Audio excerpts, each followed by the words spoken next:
between my eyes. Walked through the fire, came out better on the other side. See, life's like a beach if you find the sand. And right now, I feel like 100 grand. You are listening to Inspired Insider with your host, Dr. Jeremy Wise. Dr. Jeremy Weiss here, founder of InspiredInsider.com, where I talk with inspirational entrepreneurs and leaders like the founders of P90X, Baby Einstein, Atari, many more, and how they overcome big challenges in life and business. Our sponsor today is Rise25.com, where entrepreneurs of 6, 7, and 8-figure businesses come together live and in person every few months to solve their biggest business challenges and leave with lifelong friendships. Check out Rise25.com. It's run by myself and co-founder John Corcoran. It's application only.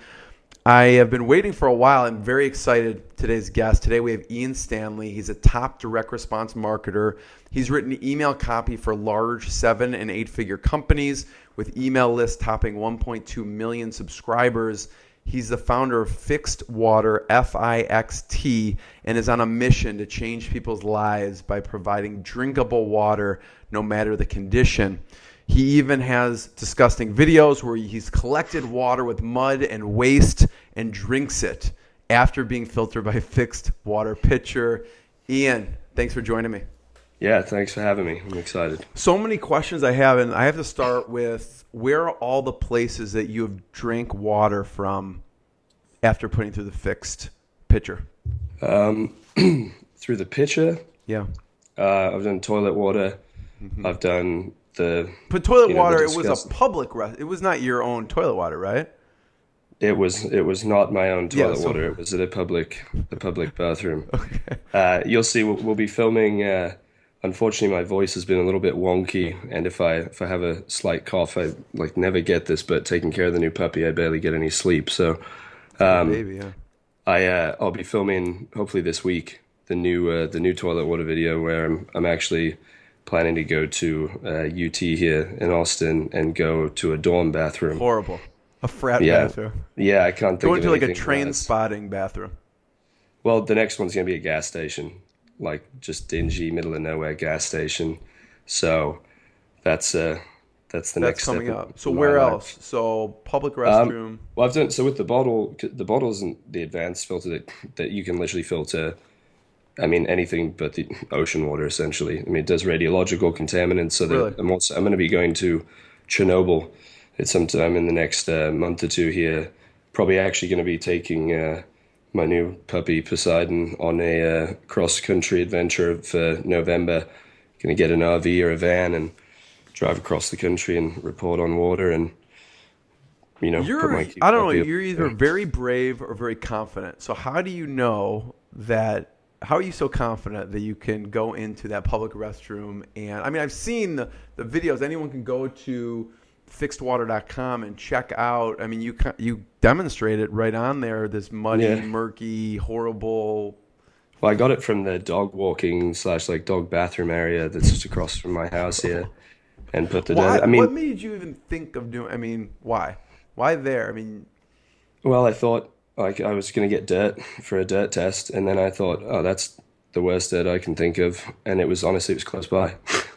I could walk out my door, walk across a little bridge and get that dirt. So, I mean, the reason maybe it's a mixture of confidence and bravery, but yeah, how are you so confident in this?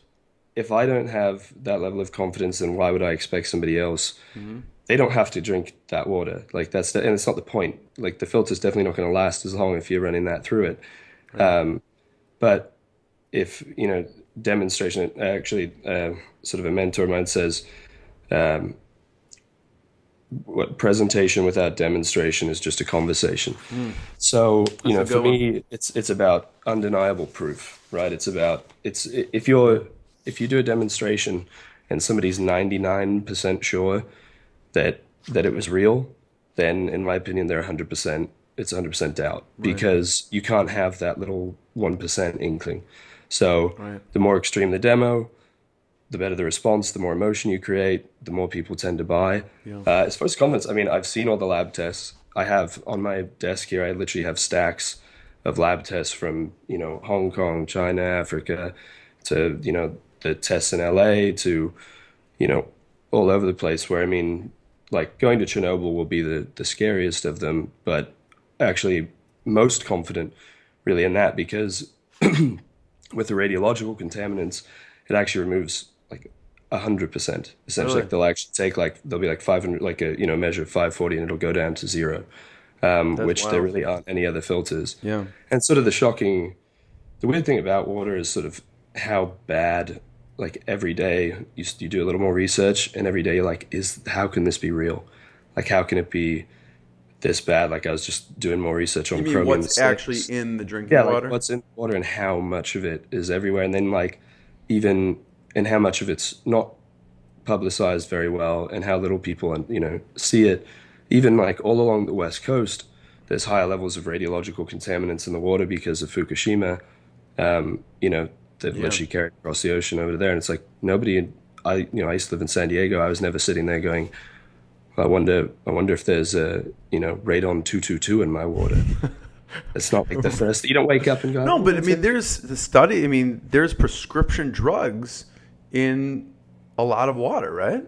I mean, what kind of drugs are, what have you found with your research? There's all sorts of runoff. I mean, there's heavy metals. There's 140 different contaminants that the EPA like openly admits is in the water.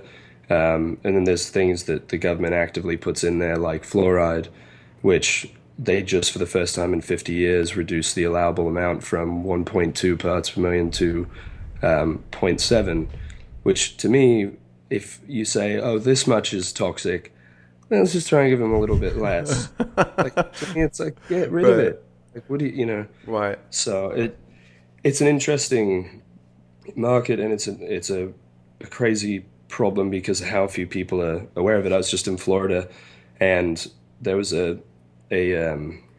radiological spill of 215 million gallons of radiological waste basically went into the water supply Wow. in Florida, and my buddy lived an hour and a half away, didn't even know about it. Really? Yeah, like it's not, it's fine. There's publicity now with like lead and chromium 6 has gotten some public, with Aaron Brockovich movie back in Right. 2000 and stuff, but Right. it's just it's something that you don't think about that much in the States because you assume, oh, we're in a first world country, our water's safe to drink. Right. You think, oh, it's like a problem in Africa and third world countries. And Right. no, it's like there's plenty of problems here. And it's all like slow degrading sort of stuff like neurotoxins and crap that, Right. the tough part about it, and even on the selling side of it, is there's not necessarily an immediate benefit of removing the contaminants. You don't, Right. obviously the water tastes better. But you don't wake up the next day and go, wow, I could tell I didn't have any fluoride today. Right. I feel But more over time, energized. I didn't drink yeah, prescription drugs in my water. Yeah. yeah. But that stuff has an effect of It's cumulative, yeah. How did you discover the technology? I mean, you do a really good job in the video explaining the coconut carbon fibers, and how did you discover this technology? well, so the actual manufacturer, it's an 82-year-old guy who's been in the space since literally before I was born. And it's an obsession. He's 82, he looks like he's about 60 and acts like he's about 30. And it's remarkable. And so he's just spent, it's his life. He's spent literally basically his entire life committed to one goal. And when you do that, it's pretty amazing what can happen because it's very hard to get fluoride out of the water. Like that alone is a difficult contaminant. The radiological stuff is something nobody can really do. So I'm not the scientist behind it. I'm not the manufacturer. I'm not an engineer. I'm not a doctor. I just found out about a bad problem and started making money from it, and then realized, that I actually cared and that there was a much bigger purpose behind it. With giving clean water for every pitcher we sell. So the cool thing about water is it's politically objective. There's no like, oh, I don't want to give to this charity because, they're helping with, some whatever, crap that everybody can fight against. Nobody's going to be like, well, you shouldn't give clean water to kids. you shouldn't do that. It's not right. It's like, no, that's objective. Like, we need it to live, and it's a huge issue. How did you get interested in water and filters in general? So the real story is I was writing a sales letter for a water pitcher, and our big angle was the fluoride angle. And to be honest, at the time, I didn't know that I believed fluoride was bad for you, because the only friend who had told me about it was the guy who was like the tinfoil hat, conspiracy theorist friend who was like, 9/11's a hoax, and fluoride's in the water to control the population's, Right. mind and dull their senses and all this stuff. And When you say it out loud, it seems. yeah, Yeah. the reality is fluoride's there because people make a lot of money from it. And and so as I was doing the research, I knew the picture worked very well, but I didn't know how I felt about fluoride. And I won't write for something that I don't actually believe in. Right. So I was thankfully, as I was going through it, I found this paper written by a New Zealand dentist who actually brought fluoride to the United States. They'd been doing studies in New Zealand, and he's like, "Oh, this stuff's great. Let's go take it over to the States." Brought it over here, and then a few years later, he realized that it was bad for people. There were hip fractures, there were bone density issues, and splotches on teeth, and there was no reduction in cavities, and it's like if you have the story of the guy who made dolphins popular, and then people ended up killing a bunch of dolphins, and his whole purpose then became, shit, I feel bad. I made dolphins popular in movies, and now suddenly everybody wants dolphins because of me, and they're killing them. He sort of felt the same way, where it's like, okay, fluoride's actually really bad. So it's like 40-page Look what I scientific did. paper Yeah. on this, and tried to get the results back from the United States as to how it was affecting people, and they wouldn't actually release any of the studies. So Really? it wasn't until a few years later, through the Freedom of Information Act, that he was actually able to get it. So, and the results were the same. And it's been banned in like almost every country, like in the, across like all these, like Germany and Sweden and Norway and all these countries. And the one that's sort of funny to me is in Israel, it's banned. Like, they've got plenty going on. And even in the middle of that, they're like, hey guys, 1 second, I know we've got water, but let's get rid of fluoride. That's my Russian Israeli guy. Right. I like But like, so that was the turning point for me, is when the original fluoride guy Yeah. was like, oh shit, this stuff's not good for you at Yeah. all. And then there's weird things you can get into with like the hippie side of things. Of the pineal, it calcifies the pineal gland, which can affect thyroid and pituitary, and the third eye, and enlightenment and all that. But the truth is, yeah, I came from it. I got into it from a marketing perspective, and then ended up becoming passionate about it afterward. Yeah. It's interesting. It's probably. I've always drank a ton of water. So like since I guess my senior year of college, I started this like diet eating plan, and it was the first time I actually finally got like a proper six pack. And one of the biggest things was drinking an ounce of water per pound of body weight. Really? Every I day. weigh, yeah, and I weigh 200 pounds. It's a lot of water. It's a lot but of the water, difference yeah. in how you feel and the way it affects fat loss and different things is pretty remarkable. And that's one of the things I've never really gotten into on the sales side, is like, just drink way more water. Like, I guarantee you feel 70% of Right. your body's water. Like, kind of makes sense. You should probably drink a good amount of it. And there are people in the world who don't drink water. Like, they just drink soda.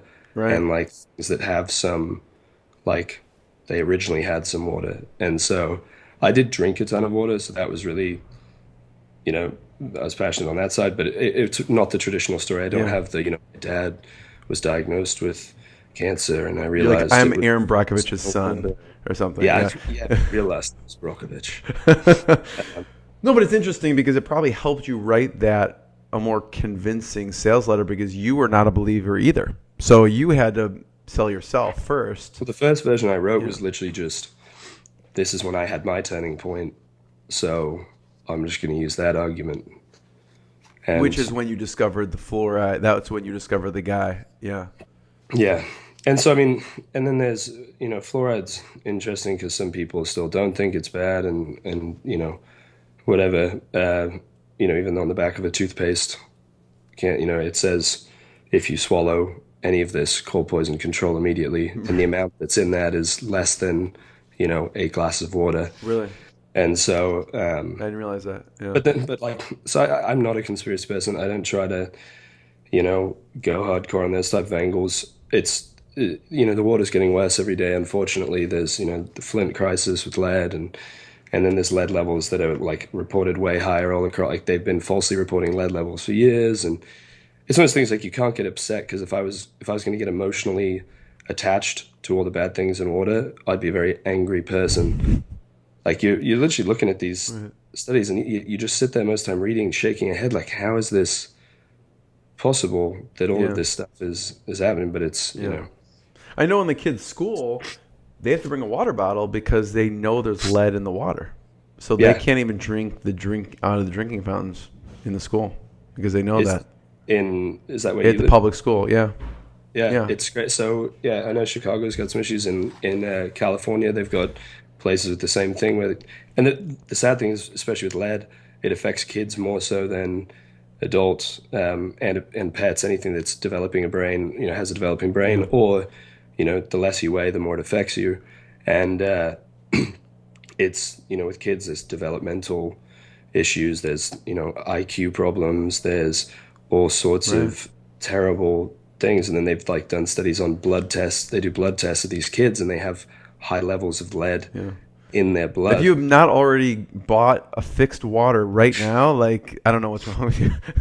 I know, I'm sitting here pitching. That's not.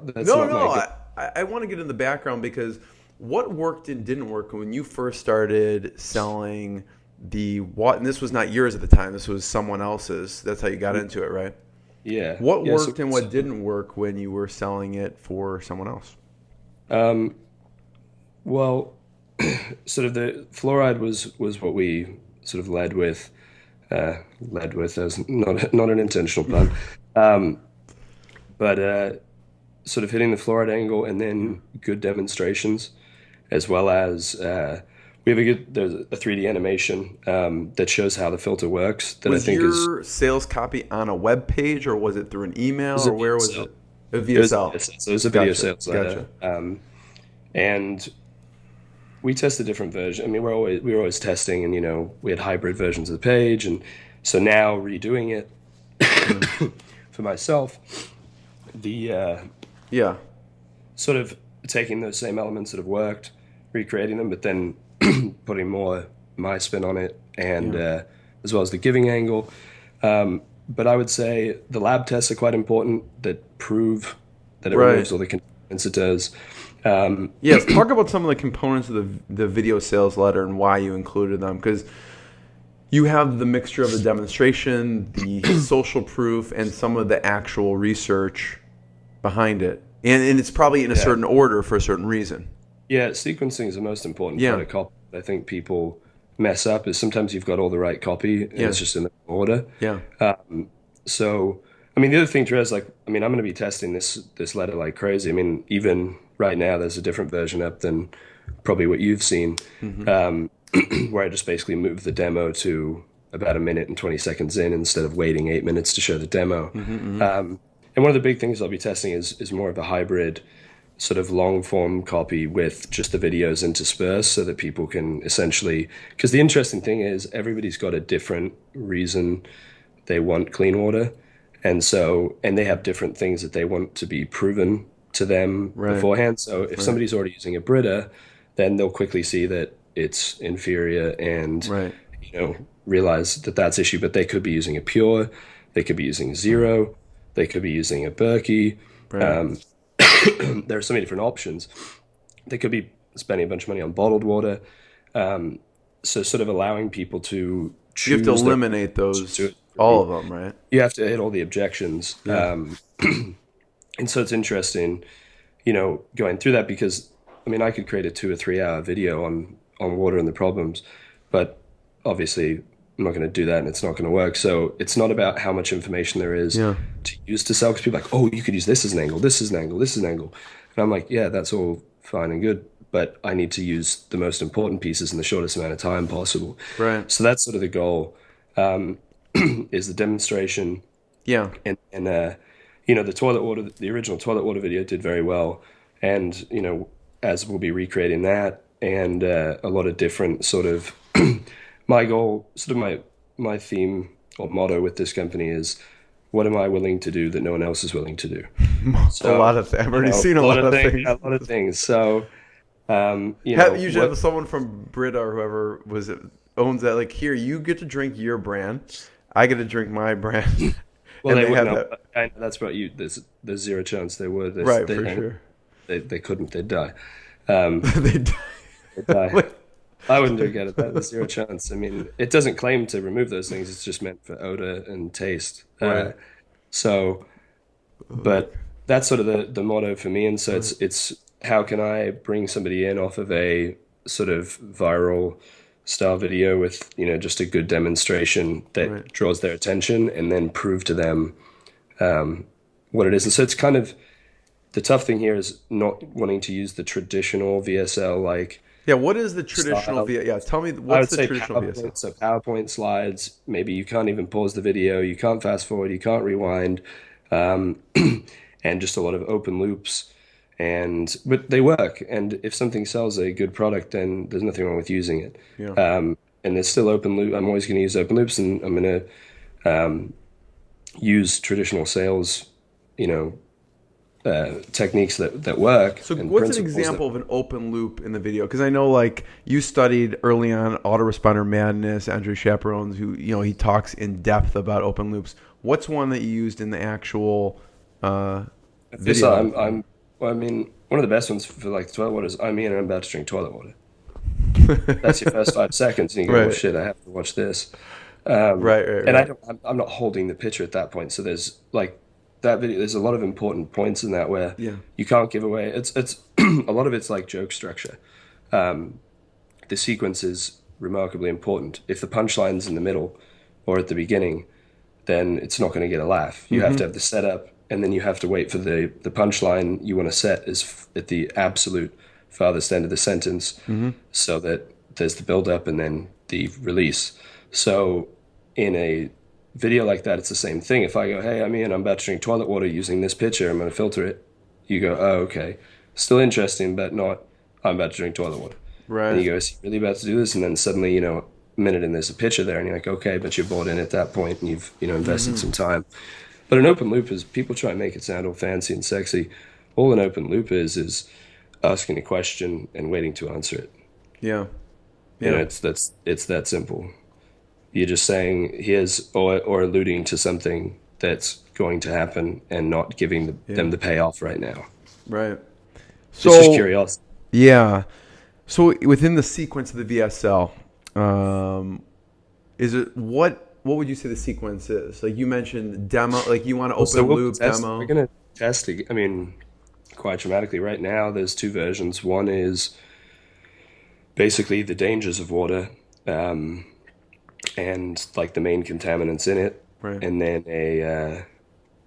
then basically goes into the demo, and then the demo of me drinking the dirty water, and then it's the 3D animation of how the filter works, and then it's the lab test that prove that it works, and then the close. And then the other version is basically just a quick lead that's me saying, would you drink this tap water? Would you drink this dirty water? Right. I bet you wouldn't, but I'm about to. And then basically, for every pitcher we sell, we give 6 months of clean water to a kid in need. And then I'm about to drink dirty water. And then it's the demo, 3D animation. And then the... you have some at the end. You have some, the close. You have a guarantee in there, and you have the. Obviously, we're actually donating. What you said? What for every pitcher? It's like 6 months. Yeah, 6 months of clean water for a kid in need. So whether it's in Africa or South America, or downtown Chicago, downtown Chicago. Right. Well, that's the thing is people are so quick to go outside of the country to help people, and it's there's plenty of problems here, that forget about. Because you've done this before. For when you were writing the copy for that other company. So I mean, you're going to test a few things, but you have an idea what worked before. So we're starting with what we know has worked before. Yeah, right. Because it's silly not to. Right. But I mean, my plan is to actually do more of a documentary style VSL. So one of the sort of mental tweaks that I've made is not writing VSLs anymore, but basically trying to write a TV show. So think of it as like, so why is it that when we watch Netflix, it's harder to turn off than it is to just keep watching? Right. Yet with a VSL or something, yeah. People are more likely to turn it off than keep watching. So how do you sort of create that level of entertainment while educating that people want to watch and continue to watch, and have it just be less insulting of people's intelligence and have real conversations. And I don't script a lot of my stuff when I'm on camera. Really? And okay. so I do a lot of it just off the cuff. Yeah. But the evolved version of this VSL will be interviews and demonstrations. But the whole point of this one was, let's get the first version up. It's not going to be good. It's not like, now I watch it and I'm like, this is awful. I can't stand it. It's total garbage, but that's fine for the first version. Get some conversions, get some data, and improve. But if I sit back and try and make the perfect version first time, it's going to take forever. Yeah. So, and then the other thing is then you get into this sort of debate of, do you keep on, like, once something's converting well, you can go for more incremental gains in conversions on that one sales letter, or revamp the whole thing. Products. Well, no, at that point you've got something that works. If you add 10% conversions, you may add another, $500,000 or something for the year, but I'd rather introduce a new product that can do another 5 million. So we've got the water bottles, then we've got the shower heads, and then we have some other products that are going to be really cool, actually, that will be rolling. The problem is focusing on, like, for me, I think big. Like, that's when I have fun. I hate thinking small. I hate having to, like, focus on just this one little thing, like this one funnel. But until it's really converting how we want it to, it's where you spend your time. And then you get into the fun stuff and adding in the products and other stuff. But it's, it's sort of it's like building the first thing, going, oh, okay, that's okay, so let's go on to the next thing. I want to get it working well, and then it gets really fun with the viral videos and just introducing the other products and stuff and having these different lines. And because I can create videos fast, it allows us a lot of speed to market, where I don't have to take 6 weeks to write a sales letter like most people. I can, in 2 or 3 days, have a VSL done. And so that's, it's focusing on this one sort of granular step in the scale and scope of what we're going to be doing, and in that churning until, and then within the next week or two we should be there, and then it's okay, let's move on to adding in these other next product, product or profit streams and stuff like that. So I know, Ian, before we started, we were talking about, I want to talk about the emotional mental exercise, and sometimes it takes longer than we wanted to. But go back to when you were doing the other filter, because there's a lot of moving parts, a lot of components to make a successful business, right? So what made that particular, with your copy and the VSL, what were all the components that were involved that made that a success? And then I want to talk about what you're doing currently. Yeah, originally, so I wrote it with another copywriter, and it was sort of, I'd say, what made it work really well, because we did 15 million and then in about a year, and then we had 15 million in rebills scheduled, and the ops side is basically what ended up messing up that company, and so, as well as customer service. So for me, getting into this new one, first thing I did was bring on a partner who is in ops, finance. So what do you mean by ops? So like the actual, one of the biggest problems with a lot of internet marketers transitioning into physical product space is we're used to info product margins. You sell an ebook for $47, you make $45. And maybe you pay out affiliates, whatever. you sell a pitcher for $70 and, you make 25, or, you've got, you've got your shipping costs, you have your fulfillment center, you have all of these factors that you originally didn't get into business thinking about. Right. And so there's a real operations, like having product on hand, shipping costs, handling, getting things out to A lot customers. of hard costs, yeah. Having like a legit customer service center, treating people like humans, stuff like that. So I think part of what made it work so well is, first off, we were the first really to take direct response and apply it to the water market. In this way. And now there's been, a few different people who've basically copied the offer pretty much straight up. Your offer. Yeah. And so now there's other competitors. What do you do about that? I mean, how does that... Nothing, really? That's what happens. Yeah. I mean, we've had people, like even friends, like literally steal an entire word for word VSL. And it's like, dude, what are you doing? And he's like, we just wanted to test to see if there was some that, like, no, that's not how it works. But people will take the same hook. They take your hook that originally works, right, and then they apply it to their own thing. The good thing about this one is our filter is genuinely just better than the rest. So we do get to compete on that side of it is better. Right. And so that's a nice advantage. But as far as the first time around, there's partially that. We did do a free trial of basically you got the pitcher for free plus shipping, which for a $70 pitcher that's genuinely high quality was a very good deal. And then they were put into a continuity of subscriptions. Because they have to rebuy the filters and everything too, right? Yeah. But people, and I'll tell you one thing you learn in all this, how dumb people are. I mean, my God, people are like, do I have to replace the filter ever? Like it is a filter. It lasts 4 times longer than a Brita or a Pure, any of those, which last for 40 gallons, which is for most families a month, maybe. Like it really should be that should really only last you 15 days. You should be drinking more water, using it for your vegetables, using it for cooking, for your pets, all that stuff. Yeah. But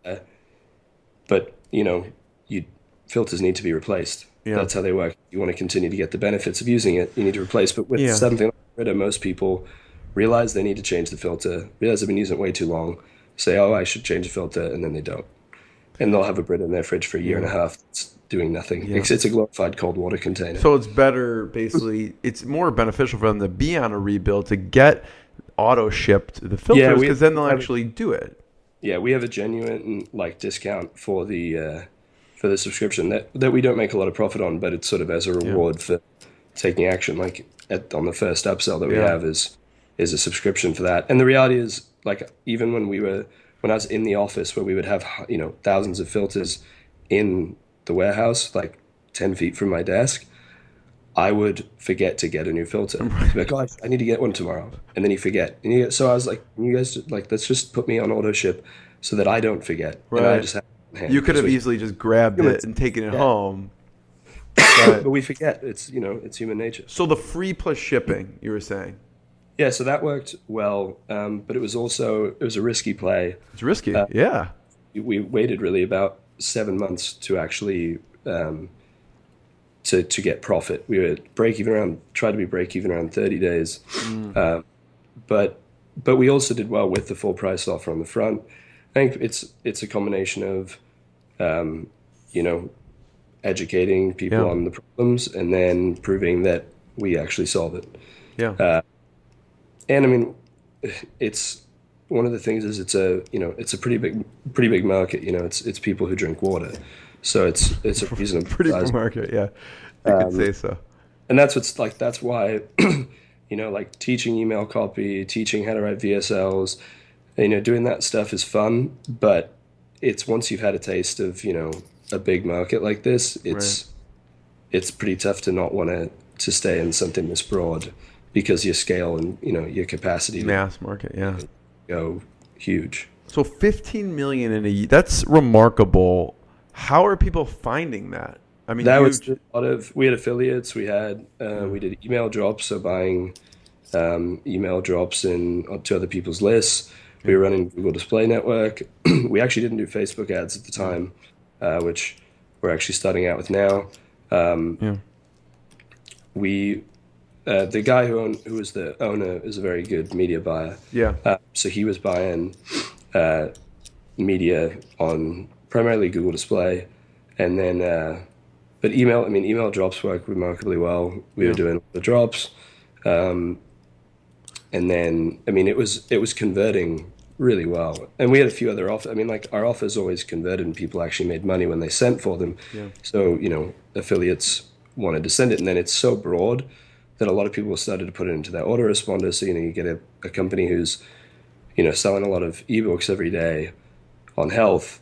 It's natural to tend to anything on health. It's really, I mean, it's so broad that like moving forward, one of the big tactics I'll be using is like really hyper focused leads for the videos and hitting segments, much smaller segments of the market, like having paleo water. Like people don't, all the paleo people are CrossFit, so concerned with all their food and all their, all the contaminants in that, and they don't think about the fact that they're drinking contaminated water every day. And even things like bottled water and the other filters just don't, actually solve the issue. So then you start to get into sort of more hyper focused, and then your conversions can go dramatically up. But it's always a fine balance of, do I want to cast a really wide net and get less conversions but have more people coming in general, as long as I can make it work monetarily, or do you start hyper focused, get it to convert within those spaces, and then move out from there? Yeah. And Ian, if this is talking about any trade secrets that you cannot talk about, feel free to not answer this question at all. But with the Google Display Network, what was working with, what would show up, and where would it take people through that was converting? Like once they click on that ad. So I'm not the traffic guy, but essentially the main ad that worked well was a Brita cannot filter this. Weird device removes 99.9% of contaminants. Yeah. And then don't take another sip of your water until you see this video. Yeah. They would take them to the page with the video on it. Page. I gotcha. And then we would retarget, like the pixel shows up, everybody who shows up, and then we would retarget. And that was actually the only stuff we got to really work well on YouTube was the toilet water video. Was retargeting well, so people would have come to our page and then they'd be on YouTube, and then suddenly they'd see, hey, I'm about to drink toilet water, right? And then boom. So obviously you're a student of direct response, right? I'm curious of who you studied to come up with this video. I mean, it's a combination of people. I know you've mentioned the video sales letter, so I don't know, John Benson stuff and Andres Chaperone stuff. Do you study any of the old school infomercials? Or yeah, the main thing I actually do. Well, I don't know if you know Ron Lynch, but Ron Lynch is like, I mean, I call him like my business dad, but he's also one of my close friends, and he did all the infomercials for GoPro and Foreman Grill and OxyClean and all sorts of shit, and so he's been a big mentor for me. Yeah. And that's really where I got the idea of switching from VSLs to shows. Yeah. What advice has he given you? Man, I couldn't even pretend to condense down. It's like every time you talk to him, it's just like a fucking hole in your brain, and then you have to pick up the pieces. I was just on the phone with him right before we talked, actually, and it's a constant, just like a lot of his stuff. So actually the way he thinks is similar to how I think. I always just think of the opposite. So to sort of answer that question though, the main thing I did was hand copy a lot of sales letters. So I went through Copy Hour, which is now one of my business partners, Derek Johansson. Basically you handwrite sales letters for an hour a day, or 30 minutes, whatever. I still hand copy occasionally nowadays. Really? Oh, wow. And a lot of it's just to get ideas, but it just ingrains the principles into your subconscious. So I hand wrote a lot of copy, and then I actually just wrote copy. One of the biggest things people don't do is actually write and try stuff. Right. So hand copying was huge for me, but one of the biggest things is to go to the older ads that work, because a lot of those went to cold traffic. If you go to a lot of ads or a lot of VSLs that are working these days, they're getting sent out by affiliates from a warm list to that VSL, which doesn't necessarily mean it's going to work to cold traffic. My goal is always to be able to take somebody from cold traffic and convert them into a buyer, not having to rely on other people's lists and warm leads to do that. So that's big. But the one big thing to realize these days is all the stuff that like Eugene Schwartz, like his stuff's been really beneficial to me. I followed John Carlton's stuff, Gary Halbert, but they could make a lot of claims that we just simply can't make anymore, and that I don't want to make anyway. But like they could say pretty much anything they wanted originally. You could just go, this pill, burns fat, and that was the extent of what they had to say to sell something. Right. And then as the market gets smarter and smarter, actually the best copybook in my opinion is Great Leads by Michael Masterson, who is one of the owners of Agora. Yeah. So that's a good one for the direct response side. But my goal these days is to do things as differently as I can. It's better to be different than it is to be better, and it's mainly a lot easier. I don't want to be the next, Gary Bencivenga, Gary Halbert. I'd rather be the best version of me, doing things my way. Right. So that's why my goal is to be on camera and have a real face behind a company, be transparent. We're entering, the era of transparency marketing where people are aware of the fact that they're being sold. And when you pretend like they're not, they feel, they're upset. And so it's about that straightforward, here's the deal, here's the truth, and, sort of here's what I do. Right. And so that's really, for me, my goal is to sort of attempt to break a lot of the rules. But there's a much bigger risk in doing that. But there's also a much bigger payoff if you make it work. Yeah, I ask because when I watch your video, it makes me think of the Billy Mays OxyClean infomercial. I watched that. They had a show. It was called Pitchmen. It was Billy Mays and Anthony Sullivan before Billy died. Right. And it's really fascinating to watch because they think of things like I think of demonstrations sort of like a magician. I've never been particularly into magic. I am, but I love it. But when I do enjoy watching, like David Blaine, and actually the person I've been watching a ton of stuff now is Darren Brown. Yeah, amazing. Is unbelievable. But one of my favorite things about Darren Brown and David Blaine, primarily really Darren Brown, because he's very transparent, and and if he's doing a trick, he'll end up telling you afterward that was a trick. But whenever he does something, he, good copy and good selling is essentially just. The difference between a really good salesperson and an okay one is the great salesperson basically eliminates objections before or as they arise. Yeah. And they think of everything in advance. Yeah. So with something like, with magic tricks, I'm very naive naturally, so I have to force myself to be skeptical. Right. And think, how can I convince someone? How can I, everybody's got that one friend who's just like, well, that's not real. That's bullshit. That's unreal. And it's like, how do I convince that guy? Right. And so there's a point where actually David Blaine's with Ricky Gervais on. This is amazing. And he's got this steel rod, and he's putting it through his arm, and he's going. It's great. Looks real, doesn't it, Ricky? Doesn't it look so real? He's like, what are you talking about, David? He goes, you're putting a needle through your arm. What are you doing? What are you on about? And he goes, and he keeps putting it through. He goes, it looks so real, doesn't it? He goes, what are you doing? And he finally goes through it, and he goes.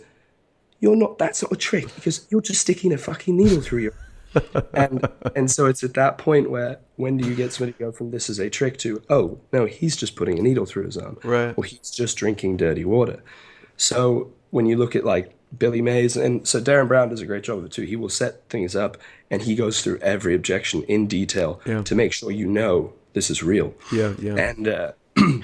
And so with Billy Mays, like, they go with the most dramatic demonstration possible. And there's one that's really good is he takes this it's for shoes. It's like insole, soles for your shoes, like gel inserts. And they end up he wraps it over his hand and then smashes his hand with a hammer. And like that's not what you think. You're like, they're for shoes, why would you do that? But it shows how much shock they absorb. But the one thing that most people would have stopped at that, and then you could think, oh, it's a fake hammer. But what he does is he smashes his hand, and then they have a brick sitting right there, and then he smashes the brick. Yeah. Now the hammer's real. Right. But if you leave that out, there's doubt. Yeah. So you do a really good job of this in the video, because a good magician does exactly what you're saying, because you will say, well, if you think you'll like tilt the picture so that people see inside of it. Like, this is a real there's nothing inside this, there's no tricks, and it's kind of like a magician rolling up their sleeve, like saying there's nothing here type of thing. It's really the way you have to think of it, because it's like those little things, like, and with the original toilet water video and with that demo, when my video guy put it together the first time, he starts zooming in on certain things, zooming out, and he took the picture out of the shot at one point. I'm like, you cannot do that. The picture can never leave the frame. Right. Not even for half a second. Yeah. And because then it could be fake. So I'm always thinking, what could be fake about this? Yeah. Somebody actually put a comment on there and he's like, oh, there's no filter in the Brita. And I'm like, you can see the filter. It's there. If there was no filter, it would have just gone straight through. Right. That's not a possibility. But there's a lot of skeptics and people who are just haters in general, and that's fine. If I read comments from stupid people who are angry and uneducated on the subject, then I'm just going to hate myself. Because you can get 95 good comments, one bad one, and all you do all day is think about the bad one. Right. So you just have to, get rid of it and do your best to convince people who aren't just absolutely out of their mind. Yeah. That makes me think of like the old school, like Joe Sugarman, Blue Blockers infomercials, where he gets the people's reaction, gets the people's reaction right then and there. So here's the thing about all this, like what'll be cool is seeing the evolution of all of our videos and and how we do things. But there's so many cool things to do. Like that is something that I actually have planned, is to go and just do water tests, taste tests. Because reaction, some of the best VSLs out there, there's one, Beverly Hills MD, it's a skin one, and the video starts out, and it's just like blotchy skin, and like it's people, I think they go into a beach, and then they put this sort of like UV thing over them, and it shows all of the dark spots, and these people, and you keep seeing this reaction. And then I had a friend who replicated it for the golf market. And that's one of the best things to do. So many people steal from within their market. Right. Go to another market, see what's working there, and then use that formula for your own. Right. And you're not stealing. You're just using something that works and applying it to what you're doing now. Yeah. And so with the Beverly Hills MD one, I had a friend in the golf market who took the same structure for a physical golf product. And he had like Jack Nicklaus in the video and stuff. And, there's a lot of great elements to it. But they have the people just swinging their golf club and just going, whoo, this reaction. And you can tell when a reaction's real. You can tell, like, the great thing about transparency and authenticity is it can't be faked. Right. And, people try and they can get away with it to a certain point, but as things evolve more and more, it's going to be harder and harder to do. Yeah. But that's a really good way to sell, is just to, because there's some sort of selling advice out there that's provide results in advance. And I think that's actually bullshit, because nobody in the world has ever bought a result. People buy a feeling. Right. A result is the tangible piece. But what they buy, if I say, the result is you'll have $1 million in the bank. Well, to one person that can be absolute total freedom, and to another person that can be the least amount of money they've ever had in their bank account and a huge amount of stress. Right. That's the result. It's independent of the feeling. What they're buying is freedom. Yeah. They're buying, and so you create the feelings in advance. They're buying peace of mind.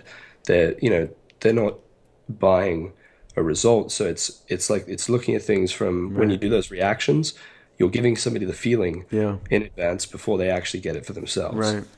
Yeah, it's like if you showed a video and like you're targeting moms, if you show the kids like having like what the reactions would be to not having this filter, like every mom in America would obviously buy it because they don't want their kids to have this, like, they're precious. That's really a tough line to walk, because so one of my big things is combining comedy with selling is really what I've have become sort of known for or good at.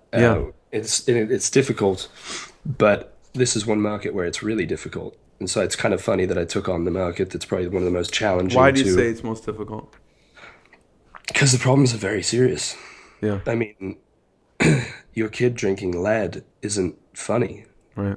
There's nothing inherently funny about that. I have found ways to sort of lighten the mood, because the other sort of motto of the company has been, we take the problem seriously, but we don't take ourselves too seriously. Right. And I don't want to show you videos of three-legged dogs with Sarah McLachlan music playing in the background.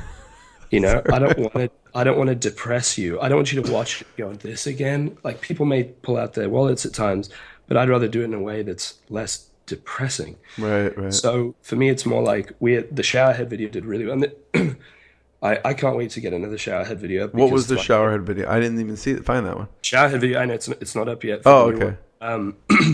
It will be soon, because the showerhead video is, the showerhead is my favorite, and the showerhead video was my favorite. I thought I scoured the internet finding all your videos, I know, but I couldn't. A lot of these have gone down now. Okay. From before, but actually, probably the greatest compliment of copywriting I ever received was David Deutsch, who's a legend and just a funny guy. He emails me and he's like, "Hey man, I really enjoyed your copy about the showerhead thing." I clicked through it. I'm like, "Damn, David Deutsch said something," you know. And then he's like, "But I'm trying to buy it right now, and the checkout page isn't working."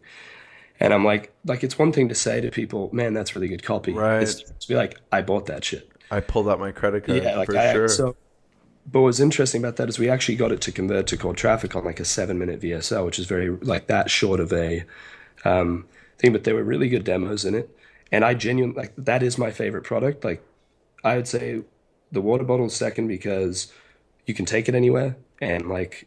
Is that what you have there? That's what this is. So what is this? There'll be a sleeve on it that'll say Fixt Water, but we're getting those shipped in.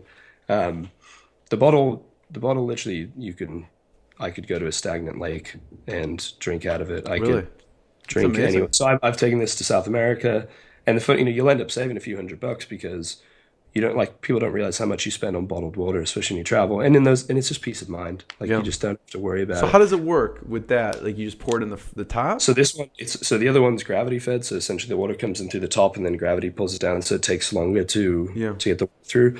This is with the plastic one you can squeeze, and that amount of force runs you should see the water coming out, runs the water through the straw. And so it filters instantly. It's in real time. And then you can also suck through it. I always hate talking about that. It's sucking and squeezing. It's basically, if you suck through it, it comes out. And if you squeeze it, it comes out as well. But it's just using the force. It's about just a light squeeze, about 6 to 7 pounds of force pushes the water through the filter.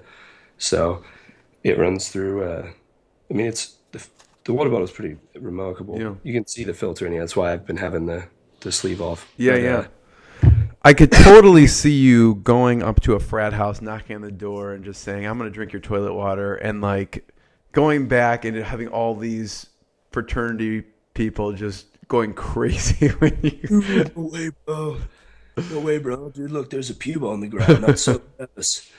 Maybe I should. If I'm smart, I should go to the sorority after, even if I don't drink any water, just to go to the sorority house. Exactly. That's actually sort of an interesting piece of. I can go back to the showerhead in a sec, but the reason I'm going to be drinking the toilet water at UT is I was actually reading the Ryan Holiday's "Trust Me, I'm Lying," and it gave me the idea. Like I'm not a fan of lying in general and all the falseness, but there are interesting sort of ways he did things, and one thing he talked about is getting local coverage first, and how sort of the little blogs are where the big blogs pull their information from. And so I think the toilet water went viral on its own before, but actually putting strategy behind it. So the idea is get it to go viral locally, so amongst the UT campus. They'll share it with their parents, then everybody starts sharing, and then you get local news to pick it up, and then from there move to national. Right. So there's 70,000 people who go to UT, right? So that alone is but they're not the typical market. It's a higher end filter. They're college kids, but there are plenty of basic bitches who would love some clean water to go along with their core power yoga and some delicious gluten-free pudding. Which I make fun of, but I didn't know there was gluten-free pudding. But I don't know. I don't know if you need it to be gluten-free. Pudding it be gluten-free muffins because I love my carbs. Okay. But that's sort of that's going to be the strategy with that, and then it's going to be a series basically of Ian drinks it, Right. That was the original idea back in the day, but we were actually selling through a third party before, and they were like, "Oh, take down the toilet water video. We're afraid people can." It's like we were getting like 80 sales a day just from that to start. Yeah. So the basically, You don't have to answer to anyone now with Fixt no, Water. and that's what's so fun is, I get to do it how I want to do it. And and sort of within that too, trying to find the right level of polarization where it's like, I'm not good at being 98% myself. Like I'm either me or I'm not me. Right. So it's tempting to try to appeal to everyone because it's such a broad market and everybody needs it. And I don't want to be abrasive to people who still need clean water. But you're going to be at the abrasive same anyway. time, people either like me or they don't. It's sort of how things. But with that, I haven't used that as much, and I think that's actually not a good thing. I think I need to be more, because like one of the biggest things you never talk about is just the benefit of drinking a ton of water. Like your body is basically water. Drink a ton of it. It's not that complex of an idea. People are like, my skin's bad. I'm like, how much water do you drink? Well, pretty not very much. Guess what? 64% of your skin cell is water. It would make sense that if you hydrate it, you're probably going to feel better. Yeah. Well, you get so hungry all the time. Do you drink any water? No. Well, it'll fill you up. Yeah. Like there's insulatory thermostat parts of of regulating your metabolism. So all sorts of shit where this is when I actually being, now you can see I'm getting like passionate, get angry. It annoys me. Like people are just this, but it's not their fault. They're uneducated about these topics. It's not something that people talk about. When you think about getting healthy, somebody says, oh, I need to start exercising and I need to start eating healthy. And then they normally think that means whole grains and crap like that. But nobody says, oh, I need to get healthy. I should probably up my water intake and really focus on hydrating myself. But the problem is then they do it and then they're just going to be taking in a ton of toxins and crap that's actually going to end up aging you faster and make you feel worse. But, so the showerhead. The showerhead. The reason I love the showerhead is I feel like I'm just like, this is like a constant pitch. I thought we were going to talk about joke around and stuff. Now I seem like I'm the guy who's just selling. No, I mean, I'd like to hear your mind at work on how you sell. It's not so much selling, but it's your thought process on the sequencing, why you're saying certain things. You know what I mean? So I don't take it as selling, but of kind of your thought process behind this stuff. So I'd say the showerhead I think was the most, because this is the thing, Ian. People are going to have all sorts of products, but they can use these concepts, whatever their product is, if it's info product or physical product, they can use this exact stuff, just like you're saying, for their own market. Well, I've said the words tactics and techniques a couple of times here, which is very unusual for me. I focus on principles and strategies because those dictate whether or not tactics and techniques work. When I basically view everything through the lens of how I learned self-defense and violence training. The guy who taught me, it was all principle, strategy dictates tactical technique. The idea of blocking, stuff like that, like the idea of a technique works in a specific situation. That is what it's definitely, that's how it works. The principle is universal. The strategy is universal. Right. So, and that's again why it's important to go to lateral markets that aren't related and use concepts that work there and then bring them back to your industry. Yeah. And so what I did with the showerhead is I think I finally sort of hit the groove of, I combined a little bit of comedy. Basically, I opened up in the warehouse and I'm like, I'm here in the warehouse right now because I want to show you my favorite product. And I couldn't say this if it wasn't, right? I want to show you my favorite product. And I want to shower you in savings. And I'm like, and terrible jokes. And it is a terrible joke, but then by calling out that it's a bad joke, and then I use some proven sales principles of presupposition where I basically said, if you get one shower head, you'll save, it was like $11. Actually, it's more than that for this. Why is that? And when you get two, you'll save $33. Okay. And so by saying that a couple of times, I tested this across a few different products. Yeah. We ended up getting a 90 to 95% take rate on the 2 shower head option or the 2 water bottle option. We would have been happy with 50. But when you say if and when presupposes that somebody's already going to take that action. And that was part of why we actually named it. That's why we named it Fixt Water instead of Fixt Water. Water's broken, we fixed it. We presuppose that we've already fixed it. And like, I'm not like a crazy NLP guy. Like some people get way too into it and they're like, all this subliminal messaging. I'll say the best NLP guy I've ever seen is Darren Brown, and watching his shit is remarkable. Yeah. But like the amount of time that in preparation that goes into how good he is at it is ridiculous. But those little things like that piece of NLP does work. I've proven it because I was skeptical. I'm like hey, it's not going to work. And then it was like I tested it this time again and again, and it was crazy. So I said you use when instead of if. Yes. For that, yeah, that's amazing. But use if for the 1 bottle option, when for the 2 bottle option, because you want them to obviously take the. That's a mic drop, Ian. Mic drop that. Yeah, it's proven. I've had people use the same email sequence that I originally wrote for that, and gotten really ridiculous results to their list. So then after that, I was at my house. I'm like, hey, I'm at my house, and I just wanted to talk to you about water, basically, about what's in your showerhead water. You know, most people, if you're thinking about the quality of the water you drink, nobody thinks about really the quality of the water that's going onto your body. And so at that point, I went up to my bathroom and I basically am like, I'm here in my bathroom right now. This is where the magic happens. I'm like, I don't know why I said that. It's not. I actually have something serious to tell you. I'm surprised at how much I remember this right now. This is good for when I redo it. Yeah. But I basically had a bottle of bleach. And so this is where I was able to combine, I think, comedy in a way that it's levity, right? It's allowing lightness about something that's very dark or serious. And I said, would you pour this on yourself or on your child? I hope not. Like, you're not going to pour bleach on. But every time you step into a shower, that's essentially what you're doing. Basically, the chlorine, because chlorine actually absorbs faster, 8 times faster through your skin and lungs than when you actually drink it. Right. And chlorine is objectively a poison. It's put in your water for good reason. It cleans out your pipes, rust, sediment, rat shit, stuff like that. Right. But it shouldn't be hitting your skin. And so when I found out about this, when I was doing the research originally, I immediately got a filter. And actually, it's less of an issue with cold water. So if you use cold water, you won't have the same amount of absorption through your skin. And most through people don't, though. This is a big part, so the steam. But so what I didn't realize is I'd had an itchy scalp and like dry scalp and like itchy head like forever. And, I put on a hat every 2 minutes, stretch my head. When I go to the gym, immediately start sweating, my head itches. And I just assumed that was what it was. But it ended up being chlorine. So within like 3 or 4 days, gone. Wow. And I've had my friends, my buddies, like I've had dry skin on my legs my whole life, 3 or 4 days, gone. So I don't make claims like these videos, but like the reality is that's what I experienced. And the other thing is for allergies and asthma, like you're literally breathing in poison. When you're sitting in a hot shower with all the steam coming up, it's basically like getting into a gas chamber.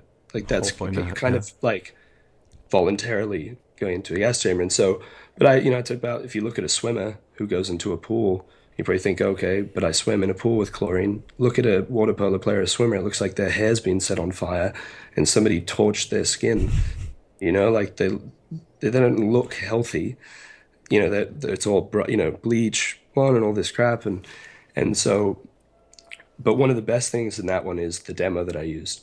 Basically, I put my hand in 2 glasses of water. I put my hands in either one, and then I pour these chlorine drops in, which show chlorine. And during the time that you see all this chlorine in the other one, after I take my hand out, I pour in the drops again, and all the chlorine's gone. Really? It's absorbed through. That's crazy. My skin. It's one of those things that you watch and you go, ooh. And that's my goal. My goal with demos and with that's amazing. When I tell somebody I'm going to go drink toilet water at UT, my goal is like I know I'm doing the right thing. When I say dorm toilet, and somebody goes, "Oh, that's what worthy." It's dramatic demonstration. It's not limp, flaccid demonstration. and so that demo though was really strong. And then basically took the shower head and filled a glass of water from each. And then put the drops in, and you can see it turn yellow from the chlorine, and then you can see the other one not. And it's just pretty undeniable proof, and it's not boring. And it's something people actually like genuinely don't think about. This is the one thing where like whenever I talk to people about the showerhead in public, and I would I try not to. I'm not like shoving drinking clean water down people's throats. no pun intended. Right. But you know, but the showerhead stuff, I'm like, yeah, that's, and they're like, what? That's crazy. Yeah. Where do I get one? Like, where do I get? And so for me, actually, in the transition, I didn't have a filter for a little bit, and I hate it now. I'll literally take like a 2 minute cold shower is the only thing I'll do. But when I would travel, Yeah. I would forget sometimes, and I'd wash my hair with hot water again. Right. 15 minutes later, it's Yeah. itching. So it's that's sort of a Remind me, Ian, I have a really good introduction for you of someone with like a completely different product, but very similar as far as the audience goes. So I'm writing that down. Awesome. Yeah, this is actually really perfect. When you said the shower head, I'm like, why would I want to filter my shower head? I mean, that's immediately what I thought of. Like, who cares if it's hitting me if I'm not drinking it? Yeah, and that's what's so interesting with that one is, you can take a problem that people are already very aware of and then just show them that it can be solved. And there are some things that people don't know, and then suddenly they know, and then like, oh crap. Yeah. It's the showerhead one's fascinating. Like I had no idea, right, until I did the research, and then suddenly it's one of those things where, and the reason I like it a lot for selling as well is there's an immediate benefit. Within 3 or 4 days, a lot of people actually get this result. With drinking clean water, if you start drinking a lot more water, you are going to feel better. Like I'm yet to find somebody who's like, oh, I'm drinking all this water and I just feel lethargic and shitty and I can't stand it. But removing contaminants is it's peace of mind really, and it's prevention more so than treatment. Yeah. And with the showerhead, there's actually an immediate benefit that people can feel, and that makes a big difference in being able to sell it as well as retention. When people are like, if I don't use this filtered shower, I get dry skin or an itchy head. Right. Before we started, we talked about kind of the emotional mental exercise because you care about this, and it takes longer than we think. So what's taken longer than you've thought so far? Because you've already done it once for the other company. So you expect, okay, in a year, 15 million, right? So what's taken longer than you thought? Yeah. So I think part of it is when you are part of a team, there are little pieces and little things getting done that you're not super aware of. Yeah.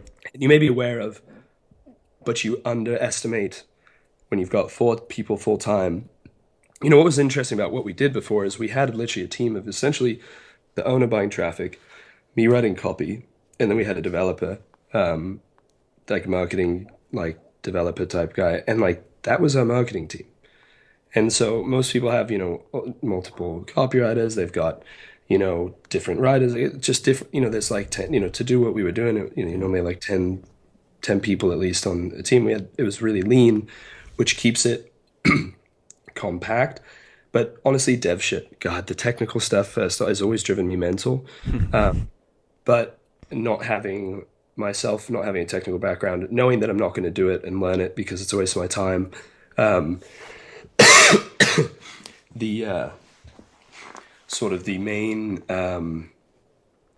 thing, a lot of it's technical, and it's just these intangibles. Like for me, I became so obsessed with money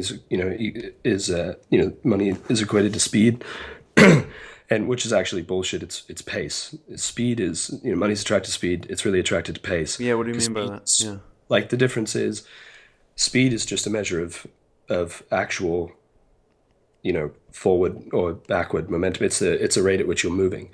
So pace is the time that you can maintain a velocity for. Mm-hmm. And velocity is important because velocity dictates direction, right? I can go super fast in the wrong direction. Right.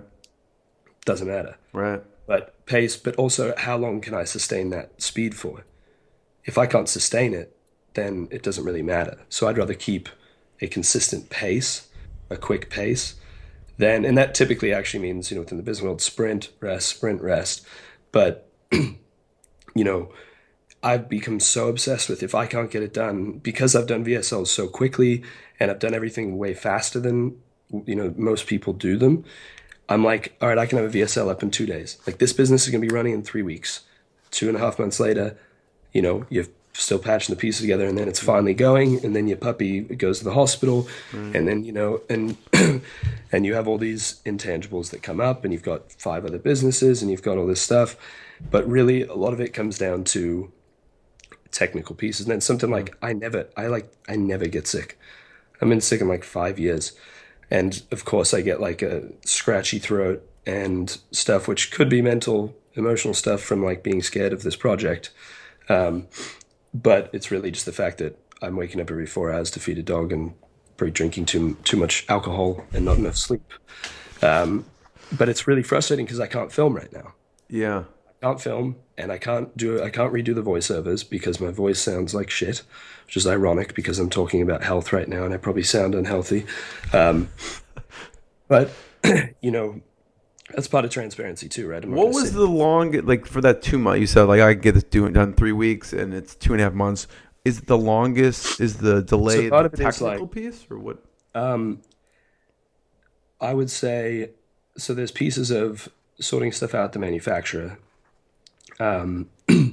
getting those pieces in place. Yeah. Sometimes little things like names, like picking a name, can take time, and we went through iterations of how do we pick the name. And then once we got on Fixt Water, like okay, yeah, this is the one. Yeah.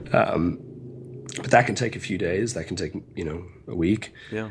And because it is important. Like what's interesting is having done this before. My goal is to build it slower than we want. Right. It's like I view it like a relationship. You just meet this beautiful girl. She's fantastic. And you want to move super quick, and you want to spend every day together. And, maybe it works, maybe it doesn't. But the one thing I do know is no relationship's ever gotten worse because you took it slower, right? But they have gotten worse because you moved too fast. So building a real infrastructure and having systems and ops in place for this business in advance is really important because we're treating this like a business that's going to be around for years and years and years, not like an offer or an opportunity that we're just going to run for a bit and make some money from. This is something we want to run. So instead of trying to hit $1 million the first month, let's do 100K the first month. Then let's double that, and by January let's be doing $1 million a month, and let's be okay with that. We don't have to come out the gate and absolutely annihilate it. But there are just little we're using ClickFunnels at the moment, and it drives me insane, and I don't want to use it, but for the sake of speed, can it go? But then you have a lot of it is sort of dev and technical stuff that just gets frustrating. What do you use now? So you use ClickFunnels, shopping cart stuff. Is that in we're literally using, so that was the other thing. We're like, okay, payment processing. Like I've seen, like if your merchant accounts get messed up, your whole business can get crippled, and it's not a problem until it's a problem, and then it's the only problem. Right. And when you're doing 20, 50, 100 grand a day, even having a merchant account down for 2 hours can cost you 5 figures. Yeah. So in advance, because I've seen all the issues and I've seen all the failure points before, you have this new perspective of preparing. Right. And that does take longer, but maybe it doesn't get broken in the end because of that. So, that's played a role, as well as it's honestly, even looking back, I'm like, part of it's just intangible stuff that just like, things just lag. People take longer. There's not always the same sense of urgency for everyone. Right. And when you do put pressure on yourself for something like this, because I've made it work before, you go, oh, I've got to crush it out of the gate. I'm going to, you've got this. And I actually care for once. Like businesses come relatively easily for me up to this point. So I've never really cared that much. Like I don't get bent out of shape about it. If something doesn't work, it doesn't work. Whatever. But this, I'm like, man, we're actually doing something real. We're getting to actually help people. Right. And it's a topic I care about. It's my face. It's my company. And I'm responsible for that. And so you start to, build up different resistance points based on, it's the first business that scared me. Why? My business partner and I got off a call once. We were both like, did you get a little knot in your stomach from that one? We were both like, yeah. What was it? It's a bit of fear. Like this is real. This is a real business. This is going to be, and I say real business, I mean, the other businesses are real businesses, but this is something I care about. It's something that plan to have in 5 years. It's a global It's something impact. it's something where we think we can get to 100 million a year. And so, but the thing is, to get there, you have to get that first sale, Yeah. which we've done now. But sort of slowly building up that scale, and just focusing on sort of these little pieces. What scares me, I hate thinking small. I have this board of all the big ideas, all the fun stuff, but none of that gets done. Like, I don't get to do any of that until the one little thing is working. Right. So, and then there are little things like, oh, we're supposed to have traffic running from a media buyer last Thursday, and now because we can't put a flippin' tracking pixel on the checkout page in ClickFunnels, we're now 5 days down the road and we still haven't run it. And that's 5 days of testing time that could dramatically change the timeline of what we're doing. Part of it, though, is also just being okay with it. Yeah. I want to know now. I want to solve this shit. I want to, get this all, churning. But sometimes you just got to relax and realize that life happens. Yeah, I mean, it's a lot of those little things, like you said, and some of those failure points, like the processor or whatever it is. What do you decide to use for that? Does ClickFunnels have a solution for a processor, or do you have to go to a separate company? We're using Stripe right now, and then we're getting bids for other merchant accounts. Yeah. But, Stripe can just hold on to your money, and then we're going to use another. We were originally supposed to, that actually one of the biggest holdups was we were essentially originally supposed to go through a very large digital marketplace that you, I don't know, I just won't say it, I guess, but that you would absolutely know of. Right. And they came to us, and they really want the offer because it's a legit product. They want to sell a high quality physical product. Right. But what they came back from the VSL, like the amount of legal insanity that they broke down was like, I'm not gonna do that, at least not right now.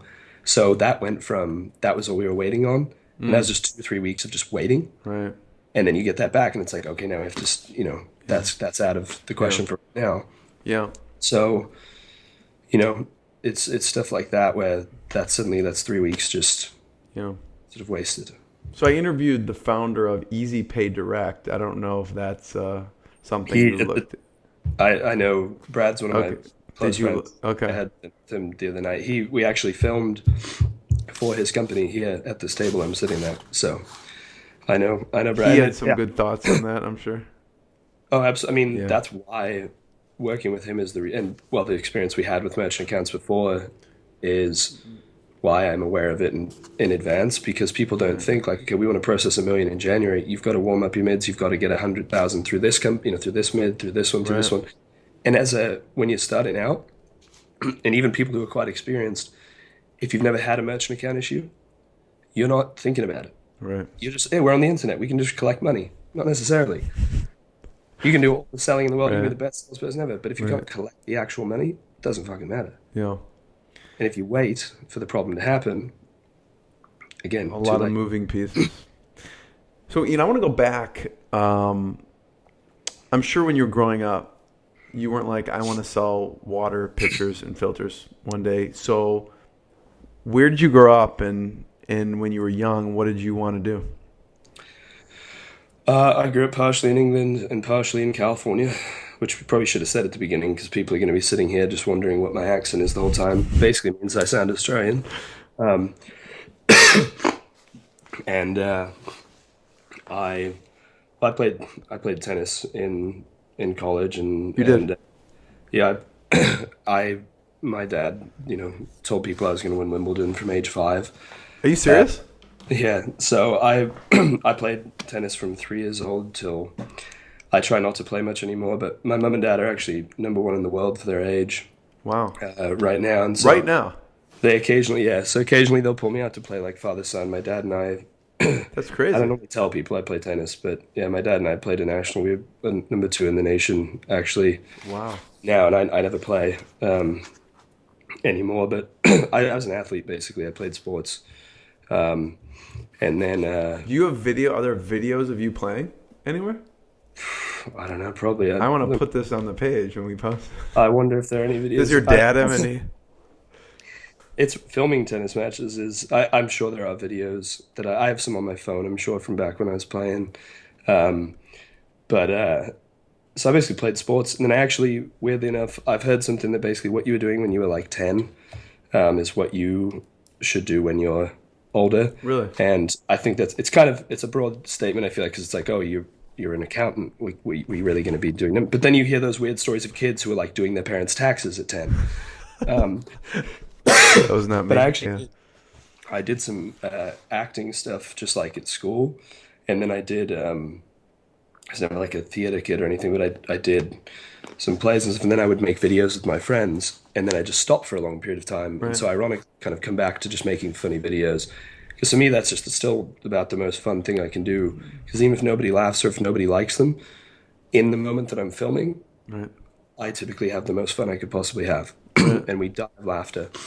So I did that. I honestly, so in college, Do you play I thought- tennis in college? yeah, I played in You college. did? Okay. and uh, and so that's what I basically went to school for, was to go play tennis, and then I hated it my whole life. I've still hated Why? it. Hated it. It was never my thing. Was my it a family. job? Like, It's a you job. felt like a Tennis job? was a job. Was it like that from the beginning, or just as you Yeah. trained more and more, it's like became a job? 3 years old, you know, that much pressure, and I was also a psychopath on the tennis court. What do you I'm mean? very- off the court, on the court, I made John McEnroe look like a Teletubby. I've thrown rackets over fences, punched walls, cussed out refs. I had letters sent from the USTA. I was a nightmare. If I kept calm, I would basically win. But I was a nutcase. Everybody in mad they could win. Oh god. It's funny because off the court, I'd like never get angry. It brings out all the darkest parts of my soul. Interesting. That's a good tweetable. I made John McEnroe look like a Teletubby. I like that. It's pretty accurate. So but then in college, I was actually going to join the military. That was all I cared about. Really? I was going to special forces, and then going to Delta, and that was like all I thought about. I slept Why military? about everything. I wanted to save lives. Like I basically, it started out for me that I wanted the training. I got basically, and I'm gonna have to go here in a minute, unfortunately, but I got mugged when I was 15 at knife point in England, and I didn't think it was that big a deal at the time, but those 2 minutes basically changed everything from there on. I didn't notice it until I was about 19 that I realized that was such a big moment, but that's when I started doing martial arts, learning self-defense, and got big into violence training and stuff like that. But I realized that those 2 minutes basically, when you're getting mugged at that age, especially when you're still forming your identity, what that person basically is doing is making you a slave. For those moments, you're a slave. You have no control over anything, and basically became obsessed with the idea that I would never be that person again who would be a victim.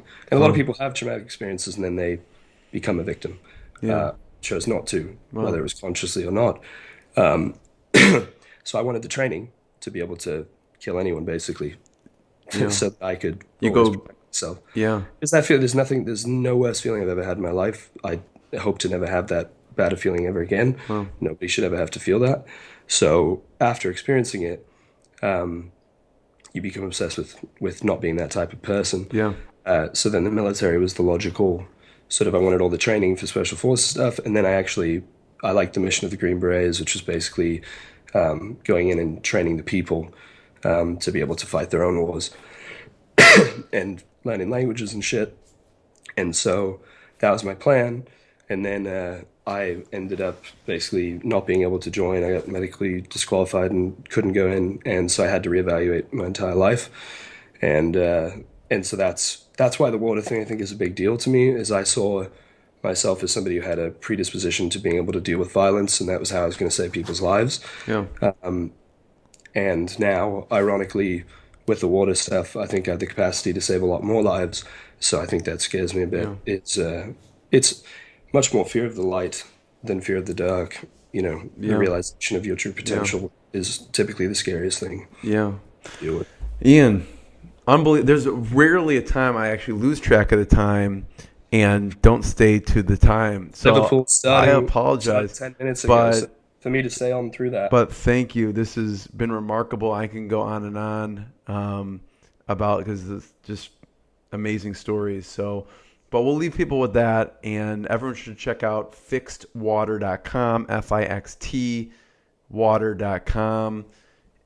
Final words, Ian. What should we leave people with? Filter your water. Filter your water, yeah. I mean, if any of the sort of just more fun stuff, me messing around, making stupid videos, you can. Yeah. Where should we point people towards for that? I mean, I post them just on my personal Facebook page, Ian Stanley, and then I have a page, Stand Up Conversions. If you so choose, people seem to get a kick out of those videos. So there's another one, like an 80/20.